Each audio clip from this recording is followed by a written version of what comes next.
تاہم اس روز ہمیں وہ مین سڑک نظر آ گئی جو چند آبی نالوں سے گزرنے کے بعد پارا چنار جا نکلتی تھی۔ پارا چنار پہنچتے ہی ہم پانچوں یعنی میں، ایس پی برکت، نجو، نبیلہ اور منا نامی بچہ دوسرے لوگوں سے علیحدہ ہو گئے۔ پارا چنار میں ہمارا قیام لیوی کے ایک نائب صوبیدار کی رہائش گاہ پر تھا۔ یہ حویلی نما مکان شہر کے ایک گنجان بازار میں واقع تھا۔ اس مکان میں فروخت ہوئے ہمیں 10-15 منٹ ہی ہوئے تھے کہ ایس پی برکت صاحب واپس لاہور جانے کے لیے بے قرار ہونے لگے۔ ظاہر ہے وہ مجھے بھی ساتھ لے جانا چاہتے تھے، لیکن میرا یہاں رکنا ضروری تھا۔ اس کی وجہ نجو تھی۔ نجو کے ہونے والے بچے کا باپ شہباز پہلوان یہیں پارا چنار میں موجود تھا۔ واپسی سے پہلے میں اس سے ملنا چاہتا تھا۔ اس ملاقات کے لیے صرف 2-3 گھنٹوں کی مہلت درکار تھی، مگر ایس پی صاحب اتنی مہلت دینے کے لیے بھی تیار نہیں تھے۔ دوپہر کے کھانے سے فارغ ہوتے ہی انہوں نے روانگی کے آرڈر جاری کر دیے اور ہمیں ٹل تک پہنچانے کے لیے لیوی کی ایک اسپیشل جیپ بھی منگوا لی۔ اس جیپ میں میرے اور ایس پی کے علاوہ نجو، نبیلہ اور مننے نے بھی سفر کرنا تھا۔ میں جانتا تھا اگر میں نے ایس پی صاحب سے 2-3 گھنٹے کی مہلت مانگی تو یہ ایسے ہی ہوگا جیسے کوئی شخص صرف ایک لنگوٹا باندھ کر بھیڑوں کے چھتے میں ہاتھ ڈال دے۔ میں نے بہتر سمجھا کہ بحث و تکرار کے بجائے واک آؤٹ کر دیا جائے۔ ایس پی صاحب اندر کمرے میں میزبانوں کے ساتھ کافی پی رہے تھے۔ میں چونکہ ہیڈ کانسٹیبل تھا اس لیے باہر ایک ملازم کے ساتھ بیٹھا چائے نوش کر رہا تھا۔ نجو اور نبیلہ گھر کے زنان خانے میں تھی۔ چائے ختم کرتے ہی میں نے زنان خانے کا رخ کیا۔ درمیانی دروازے پر دستک دی۔ ایک بوڑھی ملازمہ باہر نکلی۔ میں نے اسے نبیلہ کو بلانے کو کہا۔ چند لمحے بعد نبیلہ دروازے پر آ گئی۔ میں نے سرگوشی میں کہا، نبیلہ، نجو کو بلا لاؤ، ہم یہاں سے جا رہے ہیں، لیکن گھر والوں کو پتہ نہیں چلنا چاہیے۔ وہ یہی سمجھے کہ تم باہر بازار سے کوئی چیز خریدنے جا رہی ہو، مثلاً کوہاٹی چپل، دنداسا یا کشمش وغیرہ۔ سمجھ رہی ہو نا میری بات؟ نبیلہ نے اقرار میں سر ہلا دیا۔ میں یوں ہی ٹہلتا وہ بیرونی گیٹ کی طرف آ گیا۔ چومئی قسمت اندر کمرے میں بیٹھے ہوئے برکت صاحب کی نگاہ مجھ پر پڑ گئی۔ انہوں نے گرجدار آواز میں مجھے اندر بلایا۔ جی سر۔ میں نے اندر جا کر سلیوٹ مارا۔ وہ پنجابی میں بولے، جی سر کے بچے، وہاں خالہ جی کے ویڑے میں ٹہل رہا ہے اور کوئی کام نہیں ہے تجھ کو؟ کام؟ کون سا کام جناب؟ وہ تمہاری ماں کھڑی ہے سامنے، اس کا پیٹرول چیک کر، موبل آئل وغیرہ دیکھ، فالتو ٹائر کی عوامر دیکھ۔ ٹھیک طرح ڈرائیونگ تمہیں نے کرنی ہے۔ ابھی آدھ پون گھنٹے میں ہم یہاں سے روانہ ہو رہے ہیں۔ ایس پی صاحب کا یہ نادر شاہی حکم جیپ کے بارے میں تھا۔ ان کا انداز گفتگو ہی یہی تھا۔ خود اپنے لیے بھی ایسے ہی صاف ستھرے الفاظ استعمال میں لاتے تھے، لہذا غصہ کرنا بے وقوفی تھی۔ میں نے پھر کھٹاک سے سلیوٹ کیا اور باہر آ گیا۔ جیپ کا دروازہ کھول کر اندر سے بونٹ اٹھایا اور باہر نکل کر انجن پر جھک گیا۔ اٹھے ہوئے بونٹ کی وجہ سے وہ بھوتنی کی کھڑکی اوجل ہو گئی جہاں سے برکت صاحب نے مجھے تاڑا تھا۔ اس دوران نبیلہ اور نجو بھی باہر نکل آئیں۔ منا ان کے ساتھ تھا، لیکن ایک اور عورت بھی تھی۔ یہ وہی بوڑھی ملازمہ تھی۔ حق کے میزبانی ادا کرتے ہوئے وہ نجو اور نبیلہ کو شاپنگ میں مدد دینے کے لیے آ گئی تھی۔ جو ہی وہ تینوں عورتیں گھر سے نکلیں، میں بھی بونٹ کھلا چھوڑ کر باہر آ گیا۔ بازار میں گہما گہمی تھی۔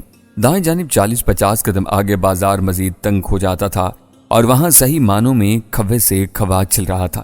میں پوندوں والا لباس اتار کر عام شلوار قمیض پہن چکا تھا۔ قمیض پر سیاہ جیکٹ تھی اور سر پر گول گرم ٹوپی۔ میں اصولیے میں جنوبی پنجاب سے آیا ہوا لکڑی یا خشک میوے کا کوئی تاجر دکھائی دیتا تھا۔ سب مشین گن لیوی والوں نے واپس لے لی تھی۔ اب میرا ساتھی وہی ہمدم اور دمساز 38 بور کا ریوالور ہی تھا۔ میں نے اسے جیکٹ کی دائیں جیب میں رکھا ہوا تھا، بائیں جیب میں ایک ہاتھ ڈال لیا تھا، اس لیے دونوں طرف کا ابھار برابر ہو گیا تھا۔ بڑھیا جونک کی طرح نجو اور نبیلہ سے چمٹی ہوئی تھی۔ میں فوراً اس سے پیچھے چھڑانے کی کوئی ترکیب سوچ رہا تھا کہ وہ خود ایک طرف چلے گی، جیسے کہ بعد میں پتا چلا اسے نبیلہ نے کسکنے پر مجبور کر دیا تھا۔ کیسے، یہ نبیلہ یا نجو نے نہیں بتایا۔ میرا خیال ہے نبیلہ نے اسے عورتوں کے استعمال کا مخصوص زیر جامہ لانے کے لیے بھیج دیا تھا۔ ظاہر ہے ایسی چیزیں ہر دکان سے دستیاب نہیں ہوتی۔ جب تک بڑھیا واپس آتی ہم کئی گلیاں کراس کر کے قصبے کے وسطی علاقے میں پہنچ چکے تھے۔ میں نے یہاں لاری اڈے کا پتہ دریافت کیا اور ایک پک اپ پر سوار ہو کر لاری اڈے پہنچ گیا۔ پک اپ سے اترتے ہی سامنے ایک ہوٹل کے بورڈ پر نظر پڑی، وزیری ریسٹورنٹ، تعام اور قیام کا بندوبست، سستے کمرے، گرم ٹھنڈے پانی کا انتظام۔ میں شراب سے ریسٹورنٹ میں گھس گیا۔ نبیلہ اور نجو مقامی رواج کے مطابق سرتاپا چادروں میں لپٹی ہوئی تھی۔ انہیں دیکھ کر اندازہ لگانا ناممکن تھا کہ وہ پنجابی ہیں، پٹھان ہیں، ملکی ہیں یا غیر ملکی، ایشیائی ہیں، یورپین ہیں اور سرے سے عورتیں بھی ہیں یا نہیں۔ صرف مجھے اور بچے کو دیکھ کر اندازہ ہو سکتا تھا کہ ہم پنجاب سے آئے ہیں۔ ہوٹل کے بوسیدہ کاؤنٹر کے پیچھے ایک ادھیڑ عمر وزیرستانی براجمان تھا۔ وہ ٹوٹی پھوٹی اردو بھول لیتا تھا۔ میں نے اسے 3 بستر کا ایک کمرہ طلب کیا۔ اس نے جواباً مجھ سے شناختی کارڈ مانگ لیا۔ میری جیب میں ہیڈ کانسٹیبل احسان الہی کا آئی ڈی کارڈ موجود تھا۔ میں نے نکال کر سامنے رکھ دیا۔ اس کارڈ نے جادو کی چھڑی کا کام کیا۔ ہوٹل والے نے بغیر کسی پوچھ تاچھ، مول تول اور لکھت پڑھت کے کمرے کی چابی ہمارے حوالے کر دی۔ یہ نیچی سی چھت والا مختصر کمرہ چلنگا چارپائیوں، بوسیدہ لحافوں اور کلئی پھری دیواروں سے آراستہ تھا۔ 3 چارپائیوں کے درمیان ایک بوسیدہ تپائی پڑی تھی۔ کسی زمانے میں اس تپائی پر پالش کی گئی ہوگی اور اس کی چولیں بھی مضبوط ہوگی، مگر اب تو یہ ایسی خستہ حال بڑھیا کی مانند تھی جو اٹھتے بیٹھتے کھڑ کھڑ بجتی ہے۔ میرا جی چاہتا اس تپائی کا ذکر ذرا تفصیل سے کروں۔ اسے خود کار تپائی بھی کہا جا سکتا تھا، کیونکہ ایک طرف سے جھکی ہوئی تھی۔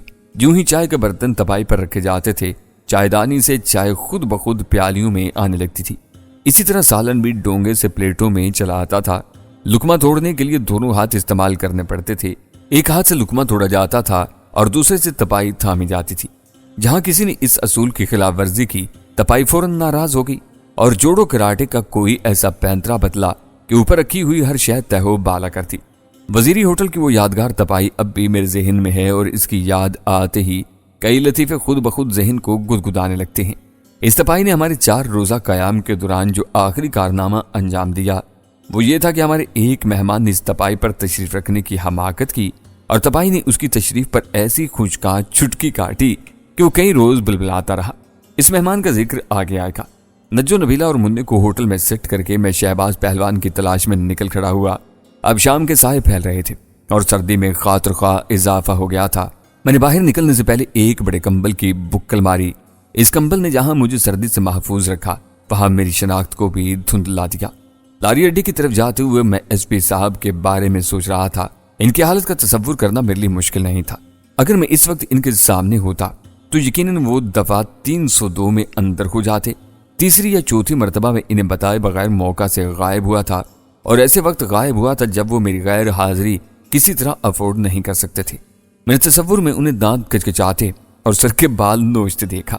مجھے معلوم نہیں تھا کہ وہ مجھے لیے بغیر ٹل کے لیے روانہ ہو چکے ہیں یا بھی میرا انتظار کر رہے ہیں۔ بہرحال آنکھ اوجل پہاڑ اوجل، وہ جس حال میں بھی تھے میرے سامنے تو نہیں تھے۔ لاری اڈے پر پہنچ کر میں نے تکہ فروش رحمان زئی کا کھوج لگانا شروع کیا۔ غلام خان نے بتایا کہ شہباز پہلوان کا پتہ اس شخص سے لگ سکتا ہے۔ رحمان زئی کو ڈھونڈنے میں مجھے زیادہ دشواری نہیں ہوئی۔ وہ ایک پختہ عمر کا پٹھان تھا، دبلا پتلا اور ہوشیار چالاک۔ میرا خیال تھا کہ وہ کوئی تھڑا نشیں ہوگا، مگر اس کی باقاعدہ دکان تھی۔ دکان میں لکڑی کے اسٹول اور میزیں رکھی ہوئی تھیں۔ گاہک ان میزوں کے گرد بیٹھے خمیر روٹی اور گرما گرم تکے کھا رہے تھے۔ کچھ دیر قرب و جوار کا جائزہ لینے کے بعد میں رحمان زئی کے قریب پہنچ گیا۔ وہ مجھے دیکھ کر کچھ چونک سا گیا۔ کیا بات ہے بھائی؟ اس نے پشتو کے لہجے میں اردو بولی۔ اس کی اردو سے یہ ظاہر ہو گیا تھا کہ وہ مجھے غیر مقامی کے طور پر پہچان چکا ہے۔ میں نے کہا خان تمہارا تھوڑا سا وقت چاہیے، بس 5 منٹ۔ اس نے ایک چمٹے کے ساتھ سیخ کبانوں کے نیچے انگاروں سے تھوڑی چھیڑ چھاڑ کی، پھر اپنے معاون لڑکے کو گدی پر بٹھایا اور صافی سے ہاتھ پونچھتا ہوا اٹھ کھڑا ہوا۔ سامنے لبے سڑک ایک میز اور 2 کرسیاں رکھی تھیں۔ ہم کرسیوں پر بیٹھ گئے۔ چند رسمی فکروں کے تبادلے کے بعد میں اصل موضوع پر آ گیا۔ میں نے رحمان زئی کو بتایا کہ میں شہباز کا درینہ دوست ہوں اور اس کو ڈھونڈتا ہوا یہاں تک پہنچا ہوں۔ شہباز پہلوان کا نام سن کر رحمان زئی کے چہرے کا رنگ بدلا۔ میں نے صاف طور پر محسوس کیا کہ وہ مجھ سے بہت کچھ چھپانے کی کوشش کرے گا۔ آئندہ ہونے والی گفتگو میں میرا یہ اندازہ 100% درست نکلا۔ رحمان زئی پہلے تو صاف مکر گیا کہ وہ کسی شہباز کو جانتا ہے۔ جب میں نے شہباز پہلوان کا پورا تعارف کرایا، غلام خان وغیرہ کا ذکر کیا، تو اس نے چونکنے کی اداکاری کی اور اقرار کیا کہ چند روز پہلے شہباز پہلوان سے اس کی ملاقات ہوئی تھی۔ وہ بولا اس کے ساتھ کوئی عورت مورت تھا۔ بس وہ 1 سیکنڈ کے لیے ہمارا دکان کے سامنے ٹھہرا، سلام دعا کیا اور پھر ملنے کا کہہ کر آگے نکل گیا۔ اس کے بعد وہ لوٹا ہی نہیں، معلوم نہیں کدھر گیا۔ اس بات کو کتنے دن ہوئے ہیں خان؟ ہم نے کوئی لکھ کر تو نہیں رکھا ہوا، بس ہمارا کیا لے 10 یا 12 14 15 روز ہوا ہوگا۔ میں نے بہت کوشش کی کہ رحمان زئی سے کچھ اگلوا سکوں، لیکن وہ بھی ایک خرانٹ تھا، الٹا مجھے ٹٹولنے کی کوشش کرنے لگا۔ یعنی میں کہاں سے اور کیوں آیا ہوں؟ میں نے اپنی طرف سے ان سوالوں کے تسلی بخش جواب دینے کی کوشش کی، لیکن یہ کوشش بار آور ثابت نہیں ہوئی۔ رحمان زئی مجھ سے جلد از جلد پیچھا چھڑا کر واپس اپنی گدی پر چلا گیا۔ بہت خشک مزاج بلکہ بد اخلاق شخص تھا۔ میں سمجھ گیا کہ گھی سیدھی انگلیوں سے نہیں نکلے گا۔ جی تو یہی چاہا کہ الو کے پٹھے کو سیخ میں پرو کر کبابوں کے ساتھ لگا دوں، لیکن پھر خود پر ضبط کیا اور ایک ٹھنڈا گلاس پانی پی کر آگے چل دیا۔ مجھے یقین تھا کہ شہباز پہلوان یہیں کہیں موجود ہے، کسی سرائے میں، ہوٹل میں، یا ہو سکتا ہے کہ وہ رحمان زئی کے گھر ہی میں کہیں موجود ہو۔ میں واپس لاہور جانے سے پہلے ایک بار اس کا گریبان پکڑنا چاہتا تھا، اس سے پوچھنا چاہتا تھا کہ اس نے نجو جیسی سیدھی سادی لڑکی کو اس کے عزیز و اقارب سے سینکڑوں میل دور لا کر اس طرح دھوکہ کیوں دیا۔ اپنی سوچوں میں گم میں یوں ہی چلا جا رہا تھا کہ ایک شخص نے پہلو سے آ کر میرا راستہ روک لیا۔ السلام علیکم، بخیر جوڑے؟ اس نے باقاعدہ مجھ سے ہاتھ ملایا۔ اس کی حیرت زدہ نگاہیں میرے چہرے پر جمی ہوئی تھی، یوں لگا کہ وہ مجھے پہچاننے کی کوشش کر رہا ہے یا پہچان چکا ہے، اور اب تذبذب میں ہے کہ اس نے صحیح پہچانا ہے یا نہیں۔ اپنی انگلی میری طرف اٹھا کر وہ سرسراتی آواز میں بولا، تم جانی استاد تو نہیں ہو؟ ایک دھماکہ خیز سوال تھا، لیکن میں چونکہ پہلے سے تیار تھا، لہذا اپنے چہرے کے تاثرات میرے اختیار میں رہے۔ میں نے الجھے ہوئے انداز میں نوارد کی طرف دیکھا۔ کون جہانی استاد؟ نوارد گڑبڑا گیا۔ اس کی عمر 35 سال کے لگ بھگ تھی، جسم مضبوط اور پیشانی پر کسی تیز دھار آلے کا پرانا زخم تھا، ہم جسم کی چوڑائی کے مقابلے میں لمبائی بہت کم تھی، اور اس خامی کے سبب اس کی شخصیت متاثر کن نہیں رہی تھی۔ پہلی نگاہی میں وہ مجھے کوئی جرائم پیشہ شخص نظر آیا۔ وہ خود بھی کشمکش میں مبتلا تھا، لہذا میں نے جہانی استاد ہونے سے صاف انکار کر دیا تو وہ پریشان ہو گیا۔ پریشان ہونے کے ساتھ ساتھ وہ تھوڑا سا بے پرواہ بھی نظر آنے لگا۔ کون ہے تم؟ اس نے ذرا اکھڑے ہوئے لہجے میں پوچھا۔ میں لکڑی کا بیوپاری ہوں، سیالکوٹ سے آیا ہوں مال خریدنے۔ لیکن تم یہ کیوں پوچھ رہے ہو؟ اور یہ جہانی استاد کا کیا چکر ہے؟ وہ کچھ دیر مجھے تاڑنے والی نظروں سے دیکھتا رہا، پھر بولا، خود تیرا صورت ایک بڑے نامی گرامی شخص سے ملتا ہے۔ 4-5 سال پہلے جب ہم لاہور میں تھا تو اخباروں میں اس کا کئی تصاویر دیکھا تھا ہم نے۔ ان دنوں چھوٹا موٹا بدماش لوگ اس کا نام سے کانپتا تھا۔ کچی آبادی کی طرف کٹڑی میں ہم رہتا تھا، وہاں کے ایک موالی کو اس نے مارا تھا۔ بہت بڑا گنڈا تھا وہ، ہم نے وہ لڑائی نہیں دیکھا، پر لوگ بتاتا ہے کہ اس گنڈے کا چھوٹا بڑا سب بے شاب کپڑے میں نکل گیا تھا۔ باتیں کرتے کرتے وہ ایک دم پٹڑی سے اتر گیا۔ لیکن تم یہاں کیا کر رہا ہے؟ ادھر تو لکڑی کا کوئی کاروبار نہیں ہے، یہ کام تو آگے کراچی میں ہوتا ہے۔ میں نے کہا، میں یہاں لکڑی خریدنے نہیں آیا، ایک دوست کو ڈھونڈ رہا ہوں۔ وہ بولا، ہم کو اس کا نام اور اولیا مولیا بتاؤ، شاید ہم تمہارا کچھ مدد کر سکے۔ پھر ایک دم جیسے اس کے ذہن میں کوئی بات آئی اور وہ بری طرح چونک پڑا۔ کہنے لگا، کہیں تم اس مسجد والے پہلوان کو تو نہیں ڈھونڈتا؟ مسجد والی بات تو میری سمجھ میں نہیں آئی، لیکن پہلوان والا اشارہ بے حد حوصلہ افزا تھا۔ میں نے کہا، وہی پہلوان، اس کو ڈھونڈ رہا ہوں، شہباز نام ہے نا اس کا۔ نوار نے میرے رہے سہے خدشات بھی رفع کر دیے۔ بالکل وہی، کہاں ہے وہ دیکھو، وہ سامنے مسجد نظر آ رہے، وہیں ملے گا تمہیں۔ میں نے دیکھا قریباً 200 گز دور گلی کے آخری سرے پر ایک مسجد کے مینار نظر آ رہے تھے۔ یہ مسجد دوسری منزل پر تھی۔ مسجد کے نیچے بازار کی دکانیں تھی۔ نوارد گھڑی دیکھتے ہوئے بولا، ابھی تو دروازہ بند ہوگا، امام صاحب باہر سے تالا لگاتی ہے، عشاء کے ٹائم دروازہ کھلے گا تو مل لینا پہلوان سے۔ میں نے گھڑی دیکھی، عشاء کا وقت ہونے میں آدھ پون گھنٹہ باقی تھا۔ نوارد کی باتوں سے اندازہ ہوتا تھا کہ وہ پہلوان کے بارے میں کافی کچھ جانتا ہے۔ میں اسے لے کر ایک قہوہ خانے میں آ بیٹھا۔ نوارد نے اپنا نام زرین گل بتایا۔ اس نے انکشاف کرتے ہوئے کہا، یہی اس بازار کے نکڑ پر کبابی رحمان زئی کا دکان ہے۔ یہ شہباز پہلوان یہاں آ کر اس کے گھر ہی میں ٹھہرا تھا۔ پہلوان کے ساتھ اس کا عورت بھی تھا، نیا بیاہ کر کے لایا تھا اس کو، پر اس بدبخت تو عورت کا آنکھ پیچھے کسی کے ساتھ لڑا ہوا تھا۔ 2-3 دن بعد ہی وہ اپنے آشنا کے ساتھ بھاگ گیا۔ جاتے جاتے پہلوان کا بہت سا سامان بھی لے گیا۔ پہلوان کا اب برا حال ہے، سارے دن مسجد میں پڑا رہتی ہے اور روتا رہتی ہے۔ یہ اطلاع میرے لیے بے حد حیران کن تھی۔ جہاں تک مجھے معلوم تھا، پہلوان نے یہ شادی بڑے شوق سے کی تھی۔ سانولی سلونی نجو کو چھوڑ کر اس نے چمچم کرتی نوخیز دلہن خریدی تھی، اور اس کار خیر میں دلہن نے بھی پوری آمادگی سے حصہ لیا تھا۔ پھر اچانک اس شادی کا دھڑن تختہ کیسے ہو گیا تھا؟ مجھے دال میں کالا نظر آ رہا تھا۔ رحمان زئی نے جس طرح مجھے ٹرکانے بلکہ بھگانے کی کوشش کی تھی، وہ بھی توجہ طلب بات تھی۔ اس نے بھی مجھے بتایا تھا کہ شہباز پہلوان سے اس کی ملاقات علیگ سلیگ تک محدود رہی تھی، لیکن یہ زرین گل بتا رہا تھا کہ نوبہتا جوڑے نے اس کے گھر قیام کیا تھا، اور وہیں سے یاسمین پہلوان کے منہ پر کالک مل کر بھاگی تھی۔ ابھی زرین گل سے میری گفتگو جاری تھی کہ دور فاصلے پر امام صاحب مسجد کی سیڑھیاں چڑھتے ہوئے نظر آئے۔ یہ سیڑھیاں چائے خانے کی ایک کھڑکی سے صاف دکھائی دیتی تھی۔ زرین گل نے بھی امام صاحب کو دیکھ لیا۔ ہم دونوں ایک ساتھ اٹھے اور چائے خانے سے نکل کر مسجد کی طرف چل دیے۔ ہمارے سیڑھیوں پر پہنچتے پہنچتے عمر رسیدہ امام صاحب دروازہ کھول چکے تھے۔ سامنے ہی برآمدے میں بچھی ہوئی دری پر مجھے ایک شخص لیٹا ہوا نظر آیا۔ وہ مقامی لباس شلوار قمیص میں تھا، سر پر ایک بڑا سا صافہ باندھ رکھا تھا۔ اس کا تن و توش دیکھ کر ہی میں جان گیا کہ وہ شہباز پہلوان ہے۔ زری گل نے آگے بڑھ کر پہلوان کا پاؤں ہلایا۔ وہ جاگ گیا اور ہڑبڑا کر اٹھ بیٹھا۔ نیند سے جاگا تھا، اسی لیے کچھ دیر خالی خالی نظروں سے ہماری طرف دیکھتا رہا۔ پھر دھیرے دھیرے اس کی آنکھوں میں شناسائی اور حیرت کے تاثرات ابھرے اور نمایاں ہوتے چلے گئے۔ نماز عشاء کے بعد میں اور شہباز ایک حجرہ نما کمرے میں بیٹھے تھے۔ یہ ساری مسجد لکڑی کی بنی ہوئی تھی۔ برفانی ہوا شمالی جھروکوں سے اندر آتی تھی اور پوری مسجد میں گھوم جاتی تھی، تاہم حجرے میں قدرے سکون تھا۔ ایسے ہی چھوٹے چھوٹے حجروں کی دو قطاریں صحن میں دونوں طرف موجود تھیں۔ شہباز نے بتایا کہ ان میں لوگ اعتکاف کے لیے بیٹھتے ہیں۔ قدیم نقش و نگار والے اس حجرے میں بیٹھ کر عجیب سی روحانیت کا احساس ہوتا تھا۔ وہ ساری مناجات، دعائیں اور نیم شب کی سسکیاں اس حجرے میں رچی بسی تھیں، جو گئے زمانے میں یہاں کی فضا میں ابھری تھیں۔ بڑی پر انوار جگہ تھی یہ، لیکن ہم اس جگہ کسی اور ہی طرح کی گفتگو کرنے کے لیے بیٹھے تھے۔ بہتر تھا کہ ہم یہ گفتگو مسجد سے باہر بیٹھ کر کرتے، لیکن شہباز نے سخت سردی اور تیز ہوا میں مسجد سے باہر جانا مناسب نہیں سمجھا تھا۔ وہ کچھ دیر غمناک صورت بنائے خاموش بیٹھا رہا، پھر گہری سانس بھر کر بولا، صاحب یار، میں تو یہی کہوں گا کہ قدرت نے مجھے نجو سے بے وفائی کی سزا دی ہے۔ میں نے بڑا ظلم کیا اس بیچاری پر۔ وہ کیا کیا سوچتی رہی، کیسے کیسے خواب دیکھتی رہی، اور میں اس کا سب کچھ چھین کر رات کے اندھیروں میں چوروں کی طرح نکل بھاگا۔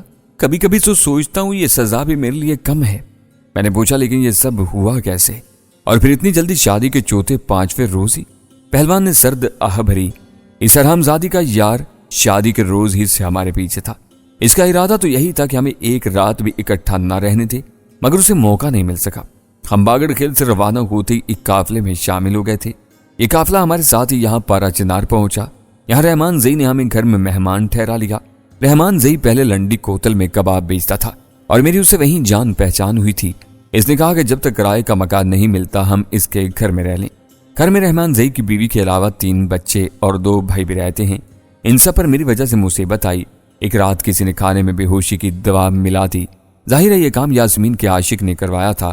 مجھے اچھی طرح یاد ہے اس رات میرے بار بار کہنے پر بھی یاسمین نے کھانا نہیں کھایا۔ اس کے سوا باقی سارا گھر اگلے روز دوپہر تک بے سدھ پڑا رہا۔ دوپہر کے وقت جب آنکھ کھلی تو یاسمین غائب تھی۔ وہ جاتے جاتے اس پورے کمرے کا صفایا کر گئی جس میں ہم رہ رہے تھے۔ زیور، کپڑا، نقدی کچھ چھوڑ کر نہیں گئی وہ۔ میں نے پوچھا، تم نے اسے تلاش نہیں کیا؟ نہیں صاحب یار، پہلوان نے افسردگی سے سر ہلایا۔ لعنت بھیج دی میں نے اس بے حیا پر۔ رحمان زئی اور دوسرے لوگوں نے بہت کچھ کہا کہ رپورٹ کرتے ہیں، مگر میں نے انکار کر دیا۔ کیا تمہیں یقین ہے کہ یہ کام یاسمین کے عاشق کا ہے؟ میرا مطلب ہے آمنا سامنا ہوا ہے تمہارا اس سے؟ آمنا سامنا ہوا ہے صاحب یار، تبھی تو پتہ چلا ہے۔ جس روز ہم یہاں پارا چنار پہنچے اسے اگلے روز وہ مجھے ڈاک خانے والے چوک میں روک کر کھڑا ہو گیا۔ کوئی نشہ وغیرہ کر رکھا تھا اس نے۔ کہنے لگا میرا نام بندال خاں ہے، جس کے پیچھے پڑ جاؤں قبر تک جاتا ہوں۔ یاسمین میری منگ ہے، ہمارے راستے سے ہٹ جاؤ ورنہ پچھتاؤ گے۔ وہ آؤٹ ہو رہا تھا، میں نے خواہ متھا لگانا ٹھیک نہیں سمجھا، کنی کترا کر آگے نکل گیا۔ وہ پھر میرے پیچھے آیا، بازو پکڑ کر بولا، باگڑ کھیل کی لڑکی کو لے کر نکل جانا اتنا آسان نہیں ہے۔ میں تمہیں 2 روز کی مہلت دیتا ہوں، اس کے بعد جو ہوگا اس کے ذمہ دار تم ہوگے۔ میں نے اسے دھکے دے کر پیچھے ہٹا اور رحمان زئی کی دکان پر آ گیا۔ اسی رات یاسمین غائب ہو گئی۔ اچانک حجرے کے دروازے پر دستک ہوئی۔ پہلوان نے اٹھ کر دروازہ کھولا۔ باہر امام صاحب تھے۔ انہوں نے بڑے مشفق انداز میں شہباز پہلوان کو مخاطب کیا اور اطلاع دی کہ کوئی باہر اس سے ملنے آیا ہے۔ پہلوان مجھ سے ابھی آیا کہہ کر باہر نکل گیا۔ میں حجرے کی ملگجی تاریکی میں بیٹھا اپنے خیالوں میں گم تھا اور پہلوان کی واپسی میں زیادہ تاخیر نہیں ہوئی۔ اندر آ کر اس نے حجرے کو دوبارہ کنڈی لگا دی۔ کہنے لگا، صاحب یار، تم نے بتایا نہیں کہ تم رحمان زئی سے مل چکے ہو۔ میں نے کہا، یہ تو تمہارے پوچھنے کی بات تھی کہ میں یہاں کیسے پہنچا۔ وہ بولا، بس پریشانی میں دماغ کام ہی نہیں کر رہا۔ ہاں بتاؤ، رحمان زئی کا تمہیں کس نے بتایا تھا؟ میں نے مختصر الفاظ میں اسے غلام خان سے ہونے والی ملاقات کا احوال بتایا اور یہ بتایا کہ میں یہاں تک کیسے پہنچا۔ تاہم یہ بات میں نے گول کر رکھی تھی کہ نجو بھی میرے ساتھ ہے۔